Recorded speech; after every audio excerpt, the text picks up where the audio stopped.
Now, here we go. Yes, we can start.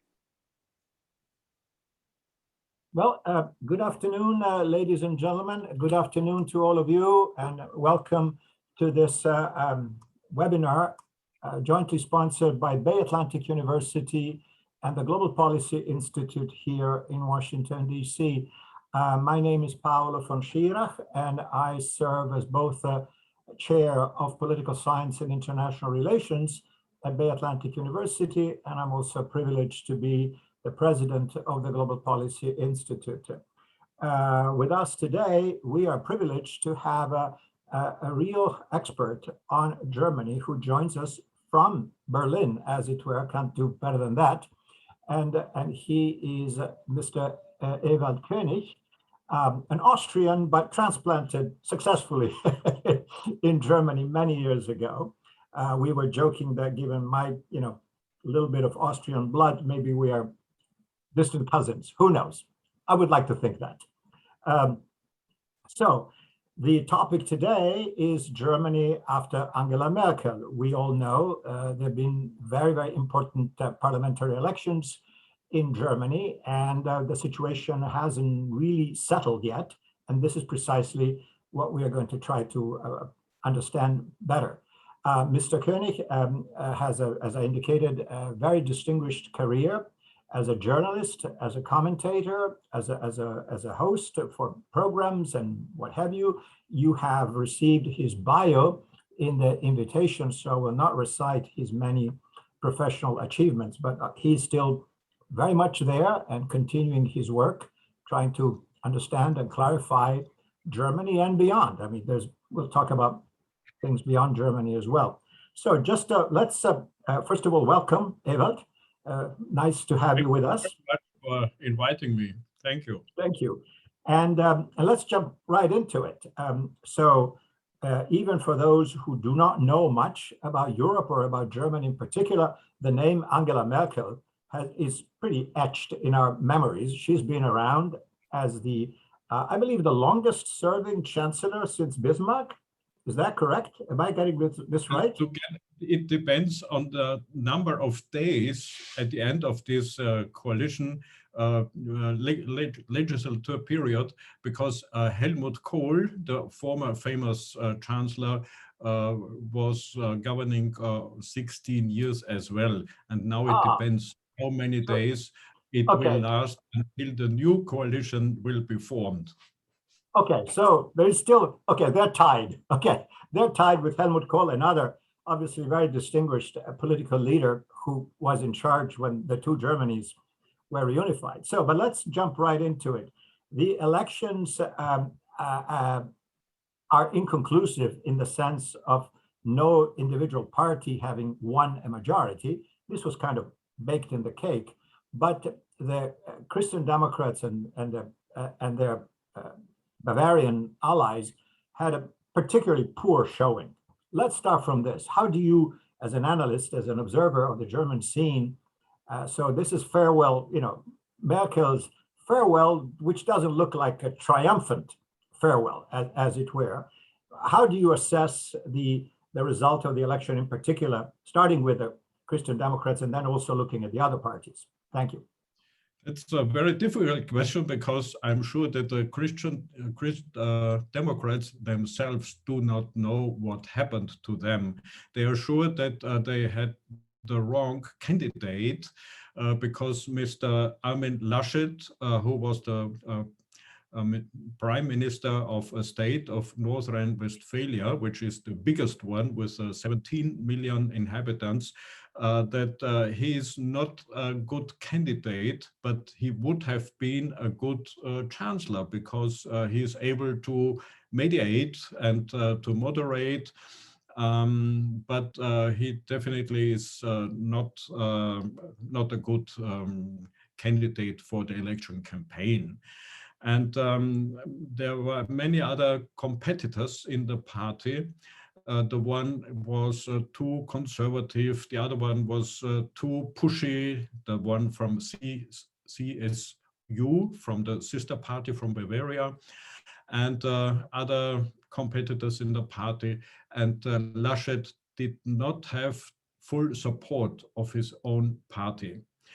And the second reason is that after 16 years of Angela Merkel as head of the government and most of the time head of the party, it is very difficult to have a turning point, and the party is more or less finished and seems powerless, although there are new talents, of course. And the next reason is that there were many smaller parties, as many as never before.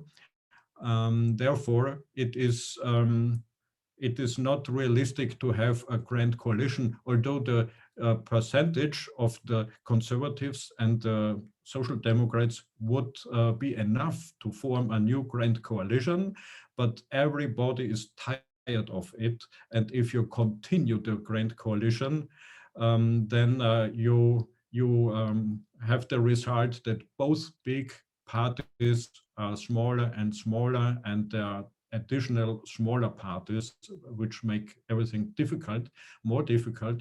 And therefore, we have the very first time a coalition with three parties. And the big question is, which ones? May I, sorry if I interrupt you here, but may I ask you to dig a little bit deeper?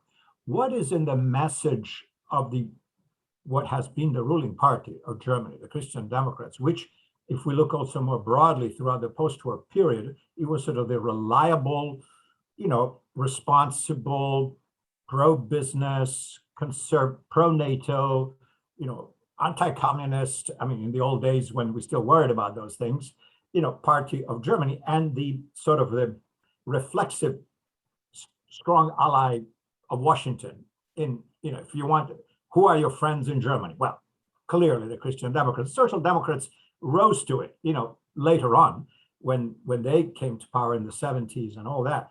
But what happened? In other words, this is a party that could have either a solid majority or at the very least a quasi-majority and reliably, govern responsibly and all that. What is it that kind of started falling apart, if I can use this maybe strong expression? What is in the message? Is it old ideas that don't resonate with the broader German public, maybe with the younger generation? What's wrong with it?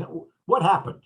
Well, of course, it was easier to make differences when we had the Cold War, and it was clear the rivalry with the communists and the social democrats, some of them cooperating with the GDR, the communist Germany, and so it was easier.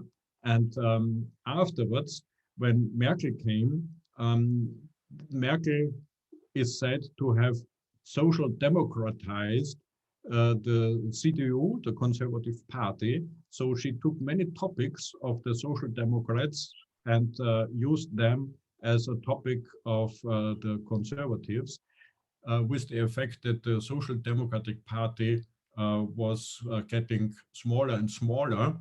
And the other effect was that the Conservative Party was not conservative, but shifted to the middle, and sometimes even middle left, liberal, let us say liberal. And the consequence of this is that there was another party which was very populistic, so-called AfD, still more or less successful, not too much in the last election, but still living, still represented in the parliament. And these AfD is very populistic, and some of them are really right extreme. And this is a consequence of Merkel's strategy to form more liberal and more open CDU.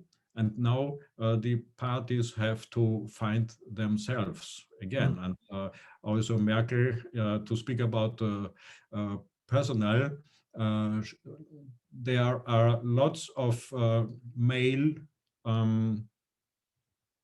dead people left and right of her way. because she did not kill them politically, they killed themselves. But she always succeeded. And so the many talents of the CDU are politically killed. Okay, let's move on to the other parties. Okay, let's review the outcome. So the Christian Democrats with their Bavarian allies did poorly. Was about 24%, right? More or less, and change. It's really the last, the worst ever. Okay, so that's not a good, promising, new beginning post Merkel, but we'll see. Then, okay, then we've got the Social Democrats, who also didn't do great, but did a little better, and now probably they qualify as the potential leaders of the coalition. Tell us something about the new, or whatever, the current state of the Social Democrats in Germany. Well, the Social Democrats had a disaster in the last election, and still 2 or 3 months ago, they were 15% or something. It was ridiculous, and nobody took care about the SPD, especially because of intrigues in the party. And you must know that the question, could Mr. Olaf Scholz, who is the candidate now, could Mr. Scholz be the next head of party of the SPD? And there were 2 persons especially against him. And these 2 persons are now the chairman and chairwoman, so 2 persons are co-chair. And they are very leftist, very leftist, in the left wing of the SPD. And now they have to accept that this Mr. Scholz, that they refused to accept as head of party, he is the successful candidate for the SPD, candidate for chancellery. And Scholz did nothing very, very good, but he did not make mistakes. The others made mistakes. The candidate of the Conservative Party and the candidate of the Greens.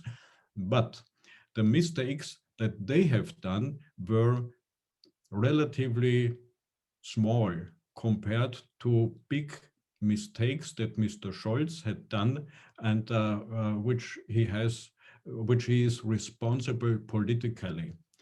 So I can compare. Laschet, the Conservative candidate, he laughed when he was in the floods, and there was a photo of a photographer and showing him laughing in this natural disaster. Okay, of course, this cost him a lot of sympathy, and there was a shitstorm. And the Green, for instance, and in this level, such mistakes. And the Green candidate, she decorated her CV, and she made copy-paste with a book and so on. And she forgot to declare a small income in the parliament and so on. But the really big mistakes were done by Mr. Scholz, because as a finance minister, he is politically responsible for a Wirecard scandal and for cum-ex tax scandal, and also for money laundering. His authority, he's responsible politically. But these problems are too complicated for people to understand them, and they cost billions of euro or billions of dollars for the taxpayer. But the other mistakes were easier to be understood. But so to put it all together, in a practical sense, for the layperson, so Mr. Scholz is the favorite to be potentially the leader of a new coalition, but he's not particularly in sync with his own party. His own party is to his left, which may cause problems down the line in terms of, corralling votes in the parliament. That means that Scholz has to be a mediator, not only with 2 other coalition partners, the Greens and the Liberals, but only to be a mediator in his own party with the left wing and more or less conservative social democrats, the pragmatic ones. All right. But, yes. But Let's move right along. Then we got the Greens, who did reasonably well, right? 15%, correct? Yes, of course, it was a big success for them. But this success was with a bitter taste because 2 months ago, or 1.5 months ago, they hoped to have 27 or nearly 30% after the nomination of Mrs. Baerbock as the candidate of the Greens. She really thought that she has chances for being a chancellor without any experience of governing and without experience of being in charge of any authority. And so, of course, she is very talented politician, but she's very strong, and therefore she succeeded in the duel in the Green Party, because the co-chair was a man, Mr. Habeck. He has experience in governing. He was minister in a German state, and he has many other experiences, and he proved already that he is able to cooperate with liberals. And of course, when they nominated the candidate for the Greens, it is clear that the Green Party would never prefer a man to a woman. So she, of course, she was the candidate, and now I think most of the voters, especially also in the Green Party, are sure if it had been Mr. Habeck, then they had more percentage. All right. So, and then last but not least, we've got the old favorites, the Liberal Democrats, right? And who are also likely to join whatever coalition comes out. And they, of course, have a long and distinguished history, but always as a very, very junior party and partner. You know, what's going on there, and what are their chances at this point? I mean, they did okay, but nothing spectacular, right? And this is pretty much what they do. Yeah, they are more or less the king makers or the chancellor makers, and they are quite successful because 2 periods ago they were not represented in the parliament. That means it went below 5%. Yes, less below 5%, and now they are really successful. In the past, they had been neoliberal plus social liberal, and in the recent years, it was reduced to be neoliberal and not social liberal. There are some tendencies to be social liberal again, but the mainstream is still neoliberal, and the party is represented by one person. It is Christian Lindner, a smart guy, and he made a big mistake 4 years ago in negotiations for the coalition with the CDU, with Angela Merkel. He quit the negotiations, he stand up and left the talks. We know that the personal sympathy between Merkel and Lindner was very bad. And of course, this time he never can do the same. And therefore he's the kingmaker together with the Green. And the current situation is that the Greens and the Liberals are coalition partners anyway. And the question is, who is the head of government, conservatives or social democrats? And you can assume that it will be the SPD with Mr. Scholz as a chancellor, but you cannot exclude that it will be the CDU. You cannot exclude so-called Jamaica coalition, because the colors of the flag of Jamaica, black and green and yellow. Yellow is the color of the liberal. if we put all this together for our, and especially for our friends here on this side of the Atlantic who don't quite, possess all the intricate knowledge about party politics and personalities and what have you, the impression from here after these elections is that whatever the composition of the new coalition government in Berlin will be, that nothing much will change, that Germany will continue to plod more or less in a centrist course, maybe now more center left. And the question for many here is, are these, does this new political leadership promote the great thing that everybody loves Germany and respects Germany for, economic strength, the first economy in Europe, the fourth largest economy in the world? Are they going to be pro-business, pro-growth, pro-innovation? What are the challenges in this respect? Let's start with that. Do you think that the Germany is doing, based on your understanding and your analysis, that Germany has what it takes to continue to be the economic leader of Europe and one of the economic leaders in the world? And under this new management, this will be strengthened or maybe weakened? How do you see this? Well, you can be sure that there won't be a big change. All the political parties who are in charge are always more or less conservative, even the Social Democrats when they were governing, and pragmatic. And especially with the relations outside, with the foreign relations, there won't be a change. I had a conversation with the president of the so-called Munich Security Conference, which is very influential in the world. And I asked him if he was nervous or concerned about the green influence on foreign policy.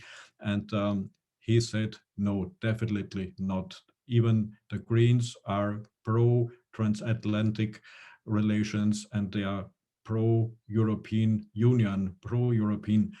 And all the parties, except the right-wing AfD, are pro-European parties. So there is no reason to be skeptical about the new government.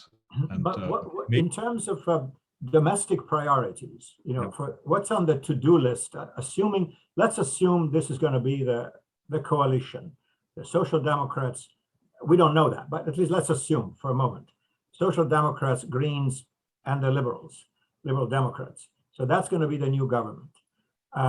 What's on the agenda? What is it that on the to-do list as a high priority, as a must-do for Germany that this new government will have to undertake, do you think?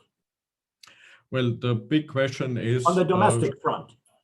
In the domestic, should it be more taxes for the rich people, for people with higher wages, or not? And this will be a very critical point, because the liberals refuse. They say no more taxes and no more depth for the state. And of course, the Social Democrats say the opposite. So this is a very critical question and is to be done on the agenda. It's a priority. Another big priority is the digitalization, because in the contrary of the cliche of Germany, Germany is very weak with digitalization, is not innovative, and the authorities are sometimes a disaster. And if you go by train, you have always problems with your iPhone and with your smartphone. And so there has to be done a lot. And another topic is energy supply. Germany has the highest prices for energy already of Europe, maybe globally, maybe. And they try to make this energy shift to renewables. And because they had decided to stop nuclear plants and also to stop coal because of climate change. And therefore, also this energy will be one of the most important topics. And so it will cost a lot of money to the people. And it is necessary to supply energy for on that note, I mean, obviously, we're facing this, we're all in the same boat here. And even on this side of the Atlantic, the Biden administration here in Washington has a very ambitious agenda to go green. And but what can we learn from Germany? It looks like things didn't go as planned, that there are bottlenecks and there are complications. And fundamentally, correct me if I'm wrong, but it seems like that the current state of development of green technologies is not as good as we would have thought, right? And therefore, you still have to rely now on the bad stuff, right? Coal and gas and whatnot. And so, oddly enough, it looks like Germany, which seemed to be an outlier in tackling climate change, is not performing as well. So what are the options? You know, this new government, I know this complicated subject, but just your thoughts. I mean, what are the options that they have to advance on the green agenda and to meet the Paris, commitments and whatnot? Can Germany do better based on what exists so far?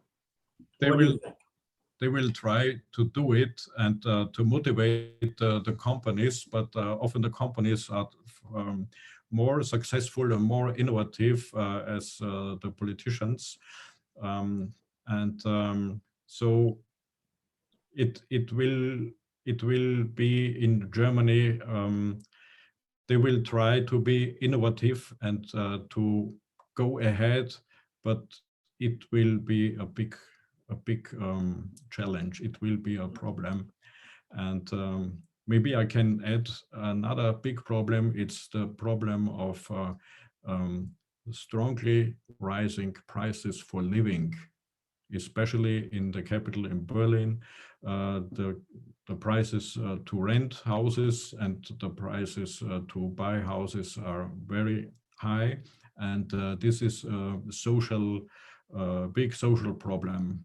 And so it's always a big agenda.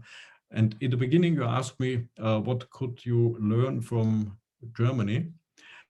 There is one thing that is astonishing, that other European countries and also the USA with President Donald Trump had a big influence of, let us say, conspiracy theorists or populists. Also in France, a very strong right-wing party, and also in other countries.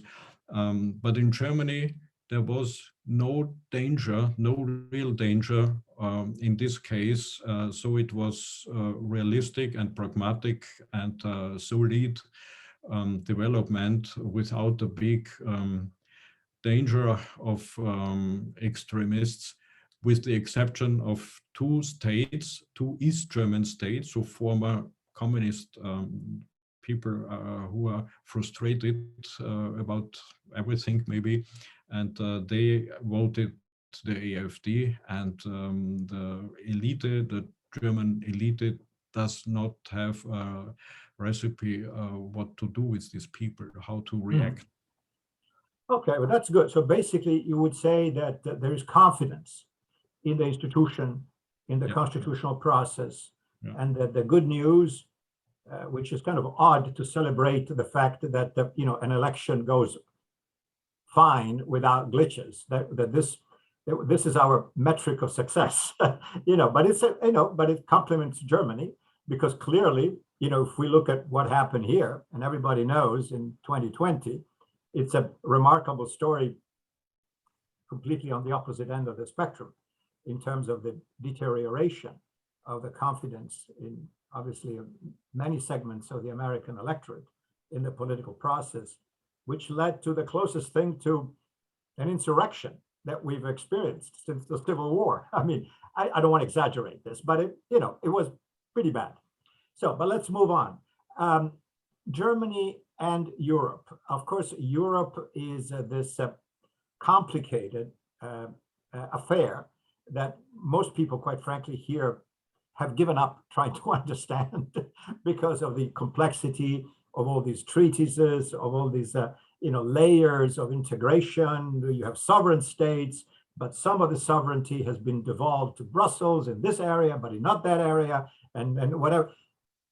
So where is Europe now under considering the, how can I say, supersized role of Germany within Europe? Do you foresee any changes? Do you, in terms of the deepening of integration, and also on potential, enlargement? I was just reading an article this morning about don't forget the Western Balkans. Some distinguished people, some I know personally, who said, Europe is leaving behind countries twisting in the wind, Serbia, and others that are kept at the door knocking, and they've become, they're up for grabs. Chinese, Russian influence, you name it. So do you foresee any new initiative? I know everybody's committed to the green agenda, meeting the objectives of fighting global warming, etc. Do you see anything else? Do you see this new German government coming up with new ideas, brand new or interesting new ideas for Europe, whether it's about, as I said, deepening the market, enlargement, anything that has to do with Europe as such? Do you see anything coming up or not? It would be extremely necessary to have new ideas for Europe. And I don't see the option that the new German government has new ideas for Europe, because sometimes it is a tragedy. Of course, most of the Germans are really pro-Europeans, but both dimensions that you mentioned, the one with the enlargement and the other with the integration, do not work in the recent time. Europe was set to learning lessons out of crisis. Always needs a crisis to become better. And sometimes it is the crisis too big to learn lessons, and you then can despair. Of course, for instance, the pandemic is not the original competence of European Union. Therefore, EU could not act properly. But if you see the refugee crisis and the migration crisis with the peak of 2015, what has changed since 2015? Nothing. Still discussing about distribution of refugees in the European countries, and the so-called Dublin system not reformed, and also the foreign politics. The European established an own diplomatic network service called European External Action Service, with best diplomats from all national countries, and with the background that the national embassies could be reduced or finished because they have the European ambassadors, and so the success is nothing. And the big problem in foreign politics, for instance, is we have it has to be one voice for any decision. Yeah? That means it takes a lot of time, and then there is a compromise which is nothing worth. And if maybe the French president or French foreign minister comes to New Delhi, and 2 days later the German one, and another 2 days later the British one before the Brexit, yeah, or the Dutch one. Then the Indian government will ask, what's the position of the EU? And this is still unsolved. Yeah? Okay. So this is the integration, still a problem. And the enlargement, of course, the Western Balkans must be EU members one day. It is not imaginable that the Western Balkans is not part of the EU. But these countries are so poor and weak, and still have a lot of conflicts, for instance, Serbia and Kosovo, and as you mentioned, the benefits are of Russia and Chinese, and the Turkish try to influence the Western Balkans, and also Muslim countries. And the option to become EU member one day is more and more difficult. This is really a tragedy. Okay. Well, let's hope that something will happen. But let's move to, so let's call it grand strategy here. Let's move to the big global picture. And again, Germany, by default, if nothing else, whether you want it or not, is a player in the global chessboard. Obviously, we know, a lot has been discussed, and unfortunately not on pleasant terms, about the American modality, if I can be so polite to say, to exit Afghanistan. And that's been discussed and discussed with, unfortunately, very negative repercussions, both domestically and internationally. That at least the reading that we are, the official narrative is, we were never told anything. The Americans did everything on their own. This is a disgrace. This is not how you work with allies on Afghanistan. I don't believe that the Germans have any particular strong feeling, oh my God, we really want to be there because this is our future. The Germans have to be in Afghanistan. I don't think so. But at least the modality in which this was handled by the leader of the NATO coalition was poor.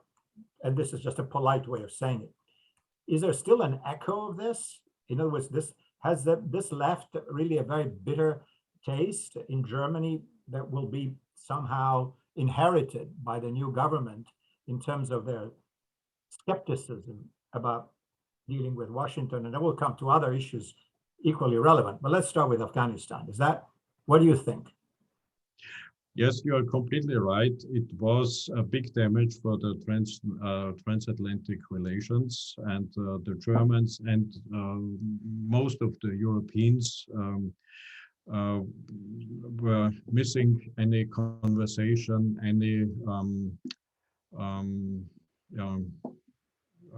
what's the word? Consultation. Consultation, yes, that's exactly what I meant. Thank you. And a consultation, and they were very much surprised. And then it was seen that it was a disaster and a failure of the German foreign ministry and the German defense ministry, and also the Ministry for Development Aid, and also the intelligence agencies and the chancellery. It was a big failure. They did not take care of the so-called surplus, also of the local staff in Afghanistan who was working for German army, for German NGOs, for German media, and nobody realized how big how quick and how fast the Taliban came to Kabul, and then it was too late for many of them.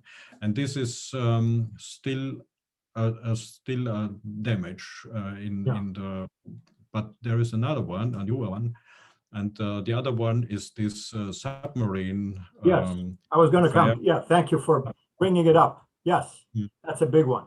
What's your take on that? Yeah, also the Europeans are very much astonished about the way we know that the Prime Minister of Australia was in Paris last June, and everything was very fine and diplomatic and very nice.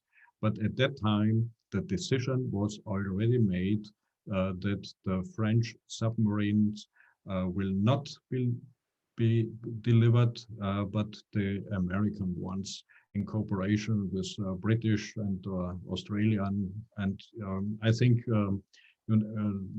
our viewers know the backgrounds, nuclear energy, and much more better and easier to be driven. And so they are better than the French ones, because the French would never sell nuclear systems to other countries. But they were not told that the Americans, and this is also this was a damage as well. And I think that it was said that Mr. Biden will come to Europe and then to try to clarify this situation with the French president, but it was a damage. Yeah, I mean, this is, as a minimum, is a communications disaster. As a minimum, there's more, but that's a. And again, I have no idea how things are, conducted here in Washington.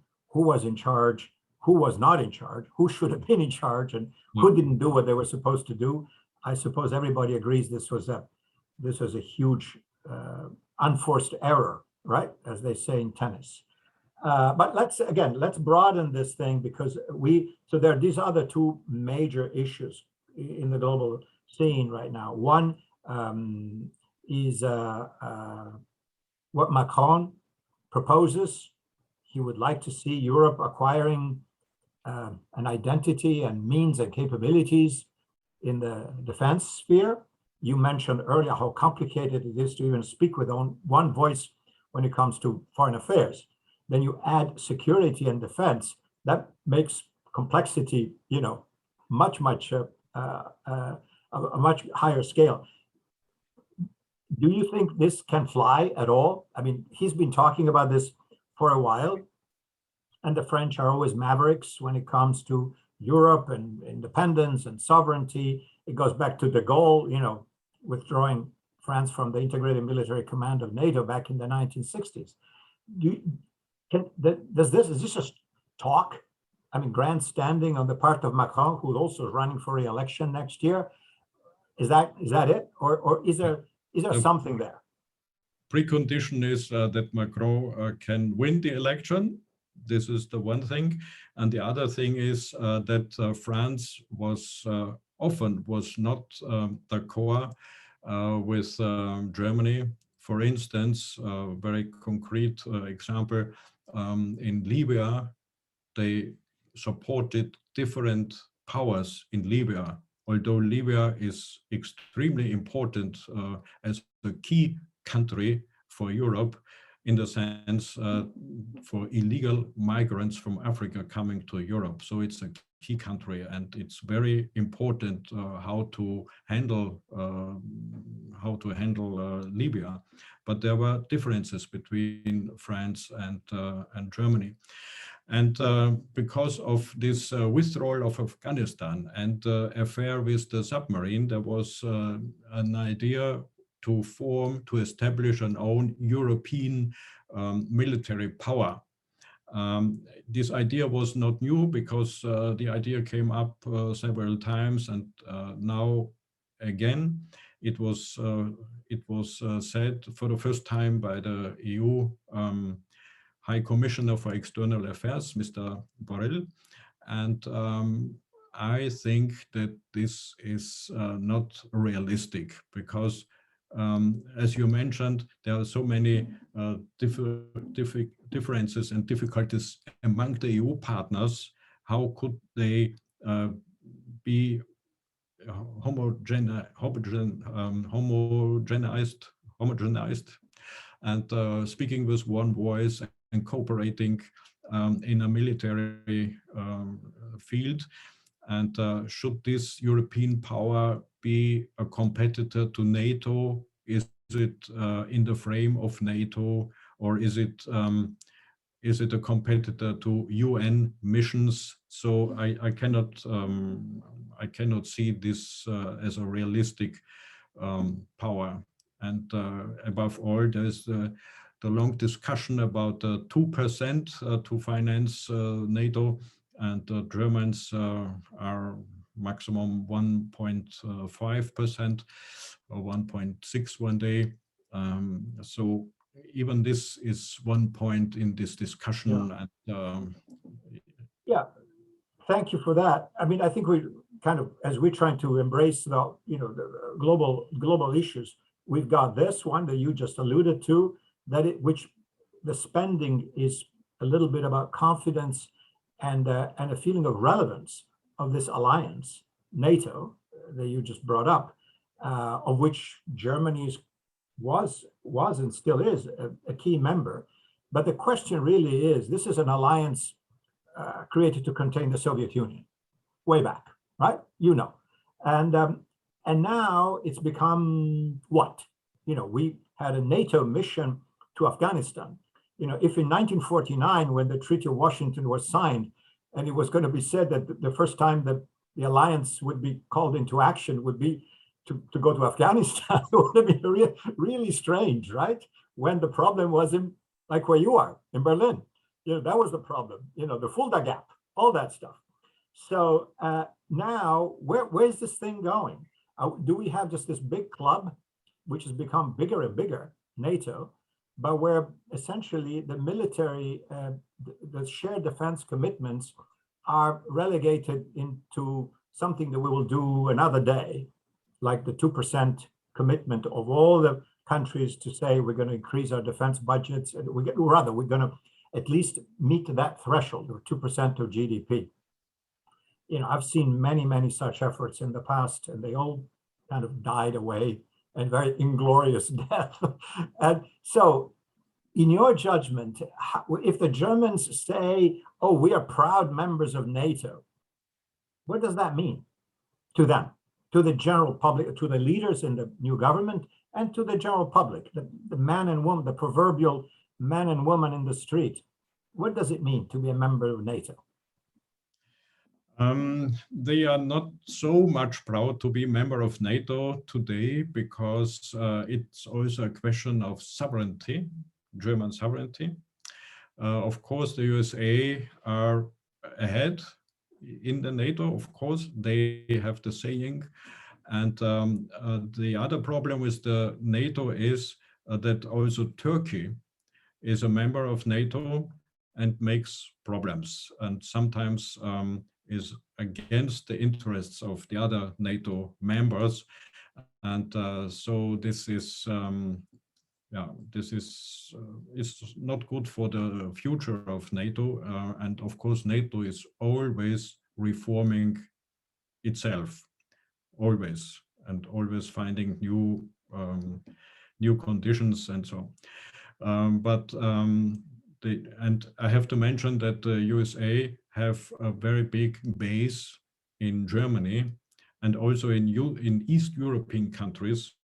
So NATO is a fact, and of course people are glad that they have the NATO, except the neutral countries, because there are two EU members which are neutral, Sweden and Austria. But the others are glad that there is a NATO, but they are not so proud because there are too many problems.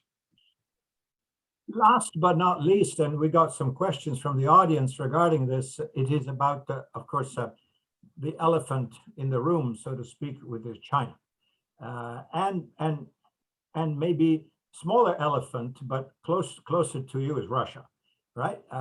So let's start with that. Let's start with the smaller elephant.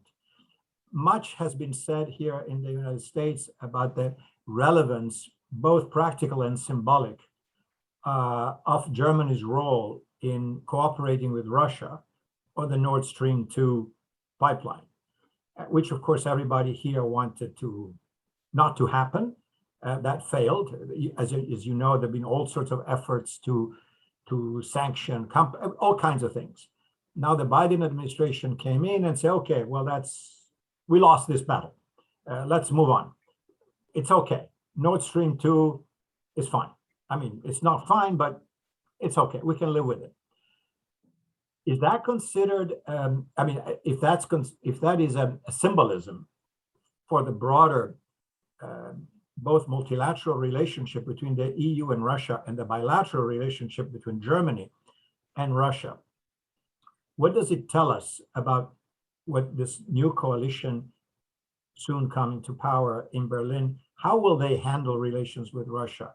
What about Ukraine? What about, how do you see that happen? What about, Crimea?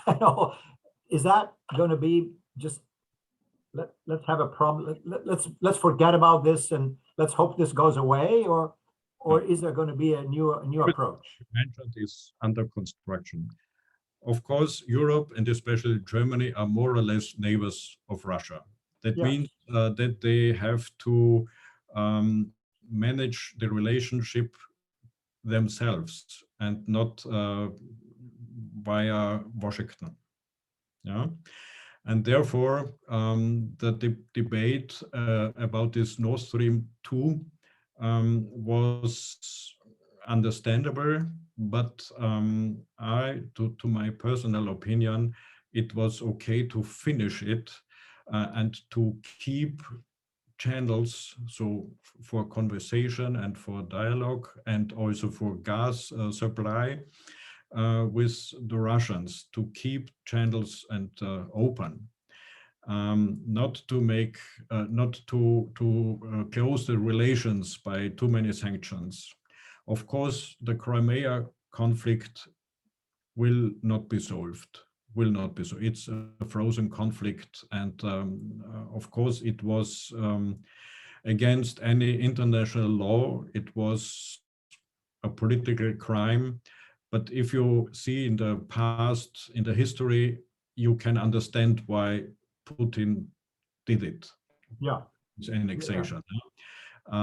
Of course, it is a frozen conflict. It is still a reason for the sanctions, and it will be a problem for Ukraine and the relations of Europe vis-a-vis Putin. And now this is a big question about the new government, new German government. Angela Merkel was educated in East Germany, so in a communist country. She knows the thinking of the communists, and she knows Russian, and she can talk to Putin in Russian. And above all, Putin also knows German because he was a spy in Dresden, in East Germany, in GDR. So Merkel had the most qualified relation to Putin, and nobody else in Europe can succeed her in this function. And the next German government will have to start quite new with the Russian relations. And this is a big question if the new government can succeed. Of course, Merkel had the dialogue, had the contact, but really she did not really succeed, of course, yeah. But she prevented worse relationship. Yeah. Let's come to China now in the time we have remaining. And again, this is also addressing some of the questions coming from our audience. This is clearly, at least I'm speaking here from an American perspective, the way I read what's going on here in Washington. While the contours of a US-China policy have not been, how can I say, crystallized, have not been, it's not quite clear exactly what this administration intends to do.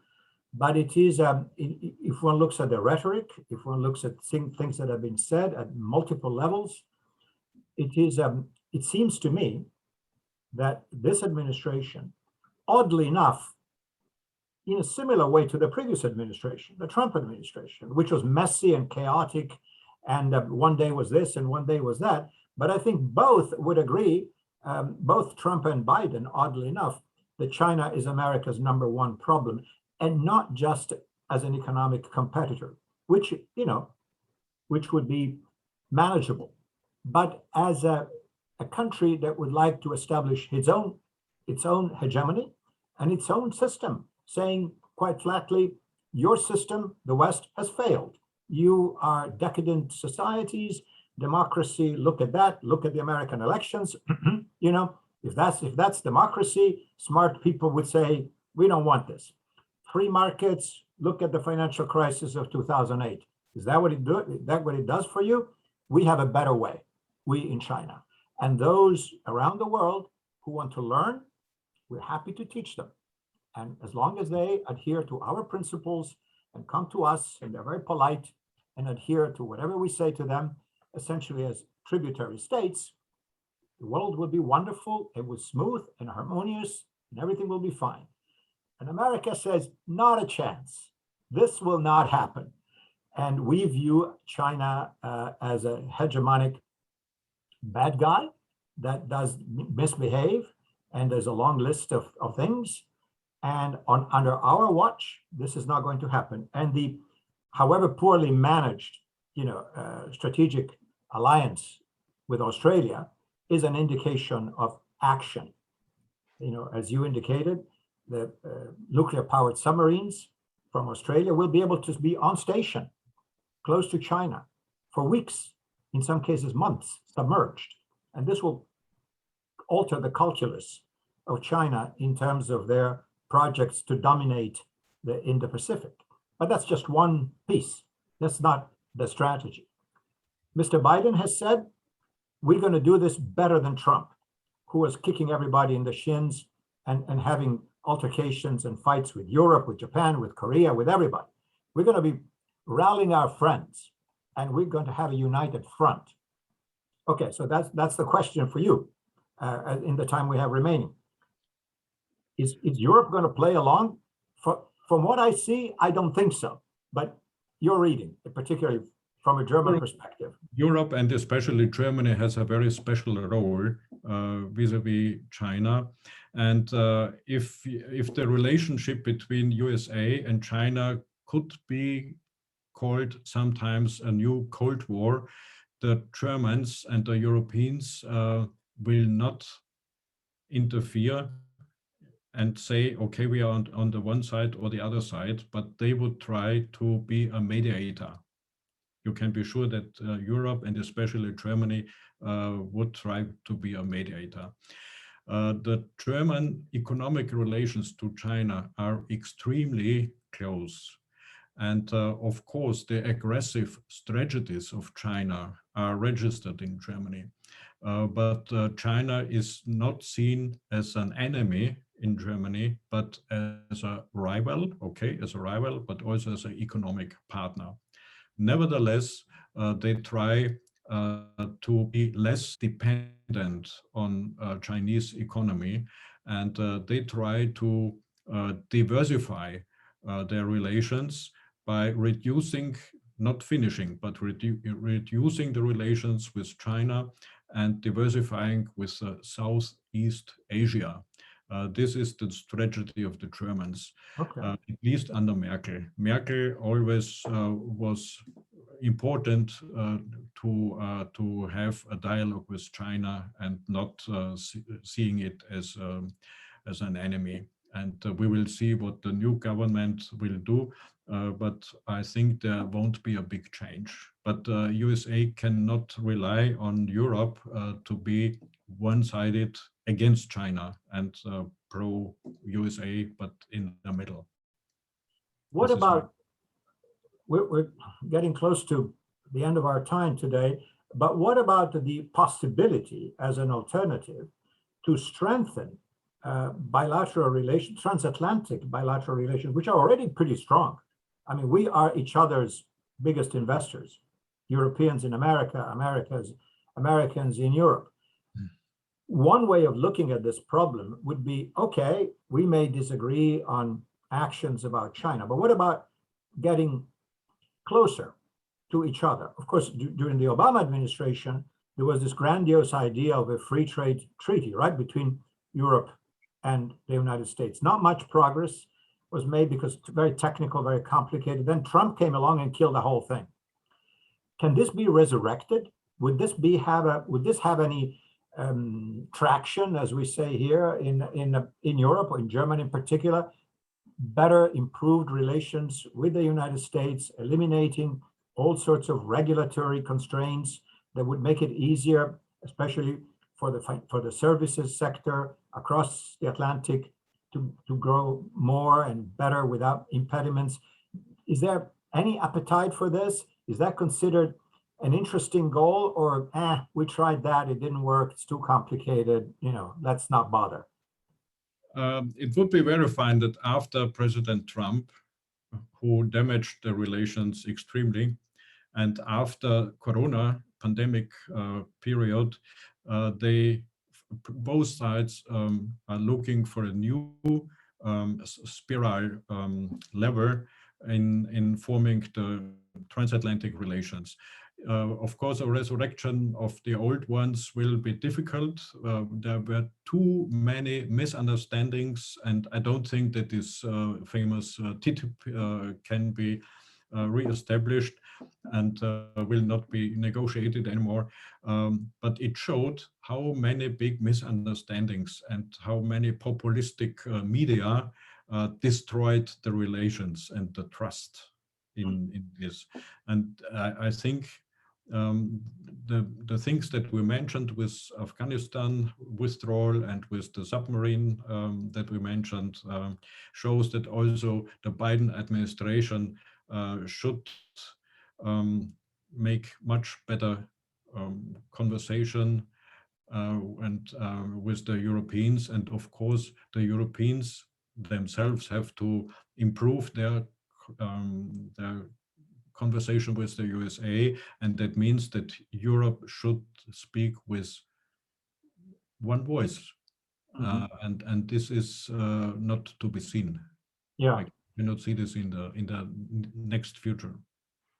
Well, look, on this semi-optimistic note, let's see, trying to summon goodwill on both sides. But I want to be optimistic, because I must say that Europe is in the best form ever in the history of mankind. Yeah? Although we have a lot of problems, but if you think on all the wars and conflicts that had been in the past, so Europe is in a very good shape. Nevertheless, there's a lot to be done. All right, well, let's hope. Again, there was another question here which had to do about the COVID, which is kind of a very complicated issue. But it seems to me, I don't know if you agree on that as a last point, that there are no fundamentally divergent approaches in terms of how to cope with the pandemic between the United States and Europe. Everybody's trying to get the vaccinations done and to try to establish protocols for the vaccinated people. I don't think that there is a divergence of approaches in dealing with the pandemic. Very quickly on that, do you see any? I agree with you that generally speaking, no big divergence. Complicated is there are many differences among the EU partners. So nationally, different strategies, and even in Germany, in the 16 German states, very different, and even in communities, in municipalities, also differences. So it's complicated, but altogether it worked. Altogether it worked. It's getting better. Let's hope we'll see the proverbial light at the end of the tunnel. But on that note, Ewald, thank you so much for your time and for your very interesting thoughts and observations. And hopefully we will be able to revisit this issue, because obviously it's not going away, right? Both the German government and European-American relations, and globally, how the West is going to deal with China. These are very, very important systemic issues that we will have to continue to follow and discuss. It was a big pleasure for me, and I wish the best regards from Berlin to Washington. Well, thank you, Ewald, and thank you, ladies and gentlemen, for being with us today. On behalf of the Global Policy Institute and Bay Atlantic University, I thank you for participating. All the best. Okay, thank you. Bye-bye.